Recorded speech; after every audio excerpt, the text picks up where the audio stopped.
ทั้งใดล่ะพี่แปนเติดพากันนอนอยู่ไสบาทนี่อ่าโอ้อันนอนอยู่นี่บ่ครับพาอันเบาเบิ่งเนี่ยเนาะพากันนอนอยู่นี่อ๋อหนาวบ่เว้าแล้วอันนี้เนาะคักๆเนาะมีหยังกินแรงมื้อนี้กินอย่างนี้ลบผักกาดน้อยนี่แหละผักกาดนี่กับโพตาวนี่แหละจำแจวปุ๊บพี่น้องแต่รักตัวนี้บ่พอรักอันนี้รักอันนี้ไปหารักงามพุ่นโดยโอ้เขาหมดเลยยังเขาได้เปลี่ยนนะโอ้ครับ โอ้อันเครื่องปลูกของพังนี่พอยกให้เพิ่นเบิดเลยยกให้เพิ่นมะพร้าวมันยังยกให้เพิ่นมันเลยปลูกเอาไม้เนาะปลูกเอาไม้โอ้เป็นหยังนี่แหละอันนี้บ่มานี่บ่คารักโอ้ฮอดพุ่นเลยโดยฮอดรักนี่โอ้ยกว้างอยู่เนาะ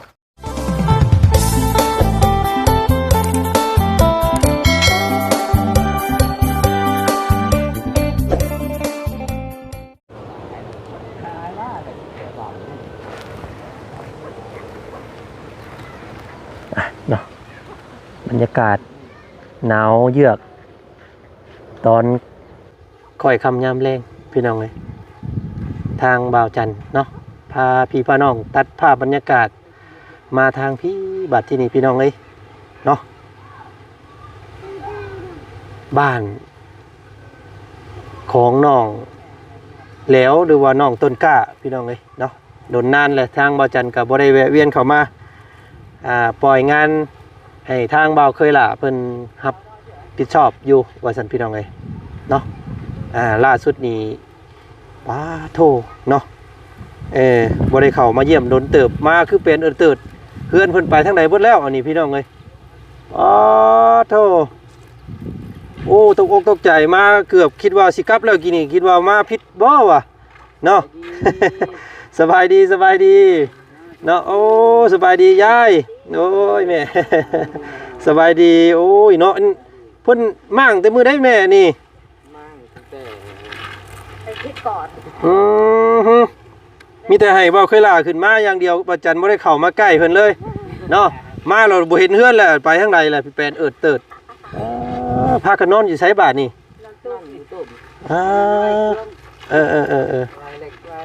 โอ้อันนอนอยู่นี่บ่ครับพาอันเบาเบิ่งเนี่ยเนาะพากันนอนอยู่นี่อ๋อหนาวบ่เว้าแล้วอันนี้เนาะขออนุญาตเบิ่งนี่เด้อโดยเดี๋ยวดีเท่าว่ามันบ่มีฟ้ามีฝนเนาะน้องเนาะถ้าฟ้าฝนตกนี่โอ้ลำบากเลยนี่พี่น้องเลยขอภาวนาบ่ให้ฝนตกกันแล้วกันเนาะน้องเนาะโดยตายคักบ้านนี่พี่น้องเอ้ยต้องเร่งมือแล้วสั่นนี่บ่เคยล่าเฮาเนาะต้องเผาเฮ็ดเฮือนให้เพิ่นให้มันไวเด้อนี่เนาะยายเนาะหนาวซ้ำเนาะพุ่นไปนั่งพุ่นป้านั่งน้ำยายอยู่ไปนั่งลงกำลังนึ่งยังแม่ควันกลุ่มอยู่โอ้นะได้โอ้เพิ่นอันมีตังนั่งให้ได้พี่น้องเอ้ยเนาะอันนี้เพิ่นเฮ็ดเองบ่โอ้คักเนาะมีหยังกินแรงมื้อนี้กินอย่างนี้ลบผักกาดน้อยนี่แหละผักกาดนี่กับโพตาวนี่แหละจำแจวปุ๊บพี่น้องเลยเนาะมุงอันถ้วยหม้อแหกแล้วป้าไปพุ่นอันนั้นมุงพุ่น1มง1เข้าบ่แม่ยังมีคือเก่าตัวนี้บ่ได้มั่งบ่ว่าพุทโตกแหละกินอยู่เฮือนคำฝนตกแล้วขึ้นไปเฮ็ดอยู่พุ่นโดยอันนี้มันผลเคยห้ำจักเทื่อแหละพอมุงนอนนี่4 เทื่อเลยนะ4 เทื่อแล้วตายหมดเปียกกันนั่งในนี่แหละขึ้นบ่ได้นานโอ้ยเนาะมันพอดีกระเทินเนาะเฮาสิขึ้นไปนอนอยู่หั่นมันบ่ได้เนาะมันคนพื้นคนไฟจังและไปยาและพี่น้องเอ้ยบ่ได้เข้ามาตกใจเบิดกินนี่คิดว่าโอ้ยมาผิดบ้านแล้วบาดนี้ว่ะ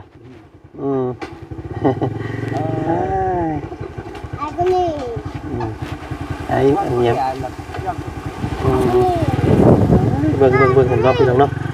อันนี้ก็นิดนึงเข้าเนาะอันนี้เนาะโอ้ยระเบ้ากับบ่ได้ซื้ออีหยังมาฝากมีแต่ซื้อมีขนมอยู่นี่พี่น้องเอ้ยเนาะปั่นครอบครัวน้องน้ำน้ำเด้อให้บักหำน้อยนี่น้ำนักล่ะเอาไว้ปั่นกันกินเด้อระเบ้าบ่ได้มีซื้อแนวกินมาให้มื้อนี้เนาะโอ้เนาะอันแปรนแท้นี่ อันนี้บ่พอมุงอันว่าเพิ่นอันแรกเปลี่ยนกับเจ้าน่ะโอ้งามเด้นี่เนาะ คาลักแม่นน่ะ ใช่ เป็นคาลัก ๆอันพอตู้กับอันน้องต้นกล้าอันมาเนาะอันมาพายางเบิ่งแหน่มา มันประหยัดเนี่ย โอ้งามเด้อบาทนี่เนาะแต่รักตัวนี้บ่พอรักอันนี้ หลักอันนี้ ไปหารักงามพุ่น โดย โอ้รักกับเขาน่ะเนาะ โดย โอ้ คิดเฮือนเขา แล้วก็ไปพี่ได้บาทนี่ฮอดไซส์บาทนี่ ฮอด ขานี่ไปพุ่น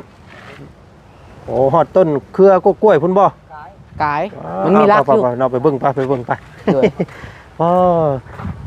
มันก็สมมาพาควรอยู่บ่พออันซ้ำกันอยู่บ่กับดินเจ้ามักอยู่บ่ เครื่องพูกเครื่องฟังพอปะให้เขาหมดเด้ยังเขาได้เปลี่ยนนะ โอ้ เขาบ่เปลี่ยน เขา โอ้อัน ปามืด เครื่องปลูกของพังนี่พอยกให้เพิ่นเบิดเลย ยกให้เพิ่นหมดเลย เออ มะพร้าวไม่ยังยกให้เพิ่นหมดเลย ปลูกเอาไหมเนาะ ปลูกเอาไม้ ปลูกเอาไหมบ่เป็นหยัง เอาบุญกระไร นี่แหละ อันนี้บ่มานี่บ่ คาลัก โอ้ฮอดพุ่นเลย โดย นี่ อืม ฮอดลักนี่ โอ้ยกว้างอยู่เนาะฮอดรักตัวนี้เลย โดย ว่าง่ายๆเฮะไปหมุ่งกินนี่เนาะ โดย ไปพี่แล้วก็อ้อมหัวพุ่นบาทนี่ โดย มุนเดิงครึ่งอยู่ โดย อ๋ออันนี้เพิ่นรุดใหม่บ่อันนี้อัน แม่นแหละ แม่น ทางเบาไคลาเพิ่นสั่ง รถ คน บ้านนุ่งน้อย อืมเพิ่นมารุดอันแปลนเบิดเพียงเอามอมเนาะ โดย โอ้นี่เด้หมักม่วงอันนี้เด้เพิ่นปลูกให้นี่เด้ เนาะท้องเจ้าเองบ่ปลูกเพาะ พ่อปลูกเอง เออ อันนั้นของเขา อืม แต่ว่าเขาให้เลย มาให้เลย เพิ่นให้เลย กับชม กินน้ำกันเลยแหละเนาะพอเนาะ กินำกักินน้ำกันนี่แหละเฮ็ดดีเด้มันสิก้นทิ่มก็บ่ได้เนาะ อืม คำบ่ได้เปลี่ยนแล้วมันก็เปลี่ยนเบิดทั้งผลปลูกและ ใครปีแล้วนั่น อืม มักตองยังมากใครปีมักม่วง อืม มักม่วงชำนี้ก็ได้ เออ แต่ว่าในบ้านนี่กิน อืม พอนะ ขอน้ำกันกินน้ำกันเนี่ยเนาะเพิ่งท่าอาศัยกันเนาะ ในนั้นในรู คักโอ้ยดีใจน้ำเด้อ โดย เนาะดีใจน้ำน้องต้นกล้าหลายๆได้ดินงามเนาะ จ้าเลย ได้ที่งามบัดนี้พี่น้องเอ้ยเนาะบ่ต้องยุกบ่ต้องย้ายเข้าไปพุ่นเนาะออกมาพี่ก็ใกล้คู่ใกล้คนบัดนี้พี่น้องเอ้ย ยังน้องน้ำพุ่นบัดนี้เนาะ โดย น้องน้ำนี่แม่น ดินเขา ดินเพิ่นเนาะ โดย กระปูเปลี่ยนนี่แหละ ดินผู้เปลี่ยน นี่ดินเพิ่น อืม มันก็บ่ได้ดินคือกัน ใช่บ้านนี่พี่น้องไงเนาะว่าสมมุติว่าเฮาซื้อก็บ่ได้เพิ่นบ่ขายเนาะ ขาย นอกจากเปลี่ยนเนาะ เขาคือพอเปลี่ยน อ้าวพี่น้องเอ้ยเอาจังไดก็ค่อยจังว่ากันตัวนั้นเนาะเอาตัว ซื้อ นี้ แล้ว ก่อน เขาขายแพง อืม แพง คำว่าซื้อนี่ขายแพงเนาะ โดย อันนี้ก็อาศัยได้เปลี่ยนกัน ถือว่าเพิ่นก็ใจดีพอสมควรอยู่เนาะพ่อเนาะก็เพิ่นยุกให้เจ้าเลยตัวนี้พี่น้องเอ้ยได้มาอยู่เลย มันเป็นหัวโพนใหญ่บนหันก็หัวโพนใหญ่ อืม แต่ว่าทมบนนี่ห้อง อืม ก็ว่าบนหันก็ห้องให้ อืม ทมเอาทมเอาบนนี้พอขุดอีก อืม ขุดเอาดินกันนั่นนี่ทม เน้นอยู่บ่พ่อเน้นอยู่บ่นี่ แน่น เน้นแน่เนาะ โดย ใช้อีก อ๋อสิเฮ็ดอันน้องต้นกล้าสิปลุกกันเฮือนสิปลุกอยู่ใช้ปลาบาดนี้เพื่อนนี่ มองนี่แหละ เอามุงนี้เลยบ่ โดย โอ้มุงนี้มันเทียงเนาะ โดย อยู่หลังบ้านก็สิเป็นต้นหมากกันลำไยเนาะ โดย นั่งซนห่มยามเวียงยามเบ็นอันนี้ก็สิเป็นหน้าบงหน้าบ้านพี่น้องเอ้ยสิเฮือนนี่สิอยู่มุงนี้เนาะส่วนรูปแบบรูปทรงนี่ทางบ่าวเพิ่งเคยลาเพิ่นเนาะเพิ่นสิหาแบบมาว่าซั่นเนาะเพิ่นให้เจ้าเบิ่งอยู่บ่แบบมันแบบเพื่อน กระเบือนกับ บ่ได้ บ่อ ยังอยู่เนาะ โดย โอ้ แต่ แสดง แต่เพิ่นว่าแบบว่าหน้าประมาณ16หน้า16เพิ่นว่า อีหยังโน่นน่ะ16 น่าจะหก เช้า เสาโอ้เสาเนาะเป็นเสาไม้เนาะ โดย เช้า 6ต้น โดย เดี๋ยวทำทั้งบ่าวเพิ่งอีกตืมเนาะเพิ่นสิเฮ็ดรูปทรงแบบใดก็เดี๋ยวติดตามเบิ่งเนาะสิงามสิทันสมัยแบบใดก็เดี๋ยวลองเบิ่งเนาะทางบ่าวเพิ่งเพิ่นสิโชว์ฝีมือหาแบบเพื่อนให้เด้อ โดย เดี๋ยวบ่จันสิเบิ่งซอยเพิ่นเพิ่มเติมมื้อนี้มาเบิ่งซอยเพิ่น เนาะบ่เบิ่งก่อนนะว่าซั่นน้องเพิ่นไปฮอดไสแล้วว่าซั่นเนาะ บ่เพิ่งเพิ่นเอารถจักรมา โดย ทางเบานี่ขี่รถใหญ่นำเบาบุญพี่น้องเอ้ยช่วงนี้ก็ทางบ่เพิ่งเพิ่นบุกงานเพิ่นบ่ได้ค่อยไปนํกันเนาะเพิ่นสิก่อติดอยู่นี่ว่าซั่นซะนี่แหละพี่น้องเอ้ยเนาะดินดอนตอนหญ้าถือว่าสมบูรณ์แบบเพิ่นเซ็นนี่ยังให้เรียบร้อยเนาะพอเนาะใบเลขเปลี่ยน ใบเปลี่ยนแต่ยังใบใต้ดิน บ่ทันเฮ็ดใบตาดิน อืม แทกแล้วจุหน่วยมีครบถ้วน เท่าเพิ่นลงมาพุ่นแล้วเนาะใบ โดย ตาดินยังเฮ็ดใหม่ใบขอบทองพี่น้องเอ้ยเป็นของชุมเจ้าจังบ่มีผู้ใดญาติซิ่งเอาเนาะ โดย พอดีพุ่นแล้วรุ่นลูกของน้องอันว่าต้นกล้าอีกเนาะอยู่เป็นพุ่นแล้วพี่น้องเอ้ยบ่มีมือรันเด้อเนาะอยู่กันเป็ดชั่วนิรันดร์ เอ้ยเนาะไปโรงเรียนอยู่บ่มื้อนี้ ไปฮักกะมือ หากะมานี่ โดย โอ้วันยังมื้อนี้วันยัง วันศุกร์ วันศุกร์มื้อนี้เนาะ โดย มื้ออื่นก็ภาคเรียน โดย หาซักส่งซักเสื้อไว้บาดนี้ โดย เนาะยากแต่น้ำเนาะพ่อเนาะ ยากแล้ว ใครถ้าว่าบ่ไกลปานใดเนาะ โดย ก็ น้ำก็ห้องน้ำนี่แหละ ก็ถึงว่าค่าเทียบกับอันว่าคนผู้เฒ่านี่ก็ถือว่าไกลเติบได้นี่พี่น้องเอ้ยประมาณพุ่นละฮอด4-50 เมตรพุ่นละเนาะเพื่อมาฮอดอันหมุ่งเฮ็ดอยู่เฮ็ดกินเจ้าโอ้ยเนาะเอาค่อยเป็นค่อยไปเด้อพวกหล่าเด้อ โดย เนาะเอาเฮือนเอาซ่านเอามุงส้นก่อนเนาะ โดย เห็นว่ามันมันมันหัวหลายว่าซั่นพี่น้องครับทางเจ้าเอิ้นเพิ่นพ่อก็ได้เนาะ โดย ทางพ่อกับแม่ใจดีเพิ่นมองเห็นเพิ่นก็เลยว่าโอ้ยว่าซั่นเนาะอยากช่วยบักหล่าเพิ่นให้มีเฮือนมีซ่านเด้อยู่กับสองตายายว่าซั่น เอาเดี๋ยวสิติดตามเบิ่งมื้อใดเพิ่นสิขึ้นมาเพิ่นบอกบ่เบาเบิกเคยล่ะ มันเพิ่นว่าน่าสิวันที่25 อืม 24 25 เพิ่นสิขึ้นมาเพิ่นว่า โดย แต่แม่นน่ะ เออ เอ้ยนะตา โดยวันนี้กับวันที่อย่างไรที่พี่น้องเลยเนาะเบิ่งก่อนวันที่อย่างก่อนมื้อนี้เบิ่งวันที่21มื้อนี้เนาะ โดย ก็ยังอีก 3-4 มื้อเพิ่นสิขึ้นมาเนาะ เดียวลาก็บ่ได้คือกันเลย อืม ว่าลายมูเลยกูเฮ็ดเหมือนกันนะทุกๆคนนั่น ว่าสิเปิดสมทบ ดูกัน อื นะ มเพิ่นร่วมสมทบบ่ โดย โอ้ ผู้เดียวลาก็บ่ได้คือกัน ทางงานพ่อเพิ่นบอกไปนี่เนาะ โดย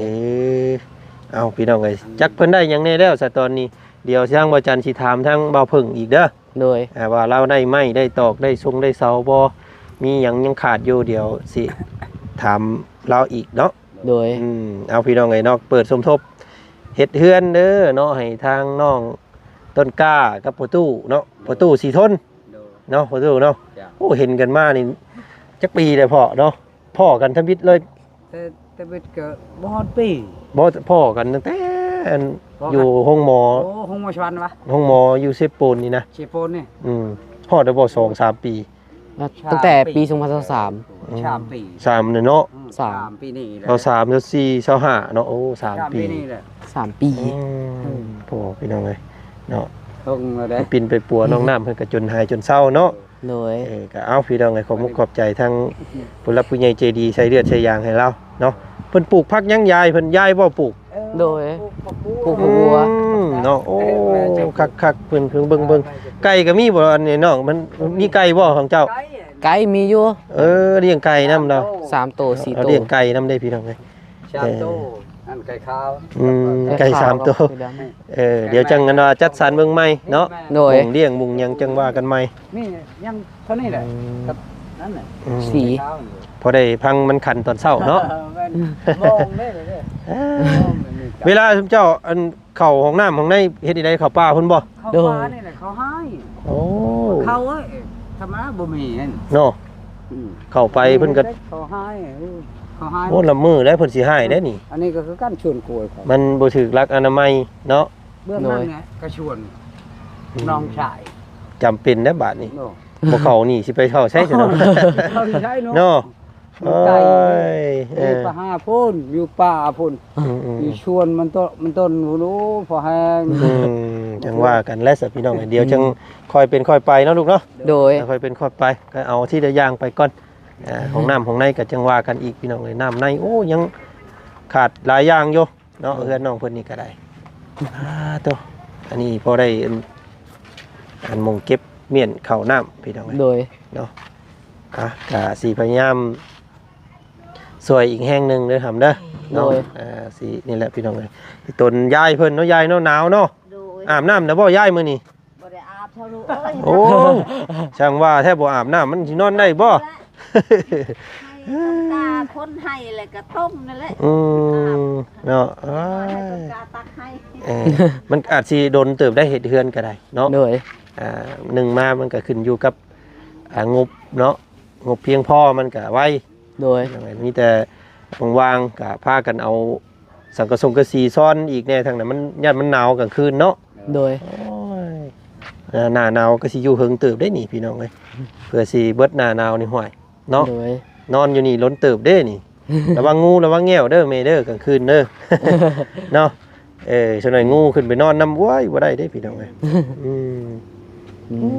เนาะเอามาบรรยากาศตอนค่ำๆพี่น้องมื้อนี้มาเยี่ยมมายามถามข่าวเบิ่งความคืบหน้ามาตกใจเบิดเนาะ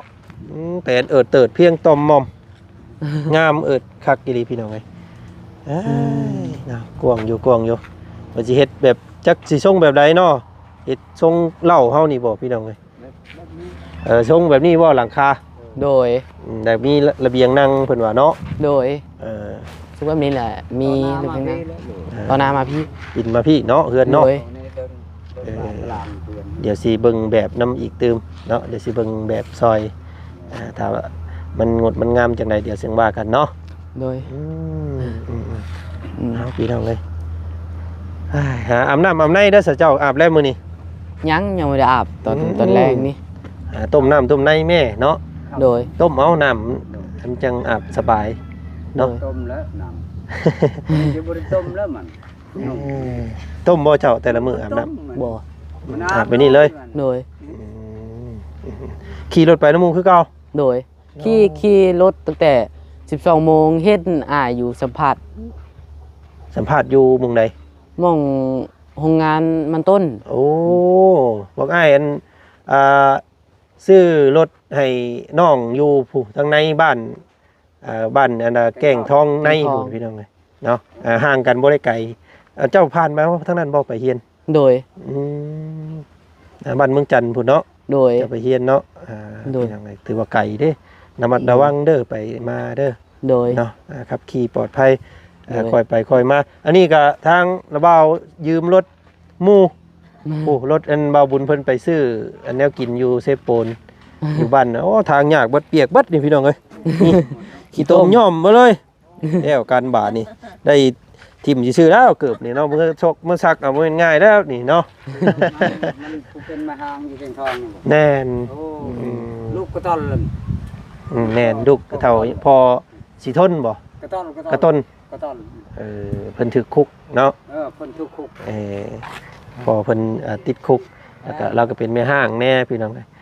แล้วก็อยู่กับแม่กับน้องเนาะมีผู้รับผู้ใหญ่เพิ่นสดช่วยก็สมบูรณ์เบิดแล้ว โดย เนาะเฮือนก็แล้วรถก็มีบ้านนี่น้ำก็มีใช้ห้องน้ำก็มีถือว่าสมบูรณ์แบบเนาะเฮือนหลังนั้นพี่น้องโอ้อยากให้เจ้าได้คือเพิ่นเด้เนาะน้องต้นกล้าเนาะ โดย อยากให้เจ้าได้ครบน้ำห้องน้ำเนาะ โดย แล้วก็ดินและพื้นไผ่ได้พี่น้องเนาะไผ่เราก็บ่ได้มีได้นี่โอ้ว่าคำสิเฮ็ดเฮือนนี่ก็ยากได้เนาะพ่อนี่เนาะ โดย สิเฮ็ดเฮือนนี่ยากได้มันบ่มีไผ่เนาะสิเฮ็ดนี่ได้จัง ต่อเอา ขอต่อน้ำเพิ่นบ่ ต่อน้ำลูกเคย เนาะเสียเงินใส่เพิ่นเนาะเพื่อเฮ็ดสั่นโอ้ยากได้มันอุปกรณ์สร้างคุมื้อนี้ต้อง ต่อยากเลยต่อ เข้าไฟนี่เท่าใดพอเข้าไฟบ้านเจ้า บ่ฮู้กันนั้นบ่ได้ถามเขาเลย ก็สิประมาณซ้ำกันกับเพื่อนเขาน้องหัวน้องหยังนั่นแหละพี่น้อง นั่นก็เขาปดเวทเฮาให้เทือนนั่นแล้วเขาปดนั้น ยืมน้ำเพิ่นก่อนเนาะ โดย เอาตัวบ้านก่อนหม่องสำคัญหมุงพักหมุงเศร้าหมุงนอนนี่แหละสำคัญก่อนเอาตัวอื่นจังคอยเป็นไปเดี๋ยวสิถามว่าเพิ่งอีกเด้อว่าขาดหยังเด้อพอเด้อ โดย มื้อหน้าสิมาเบิ่งใหม่อีกเนาะ โดย โอ้ดีใจน้ำเด้อเนาะกำลังมีความคืบหน้าเลยเนาะให้ได้ดินงามๆบาดนี้ขอให้ โดย เพื่อนก็ได้อยู่ไวๆเด้อมีตู้เด้อ โดย มีตู้ชื่อหยังก็ เบา ซื้อมีตู้เบาเนาะอย่าเบา พอทน พอสิทนพี่น้อง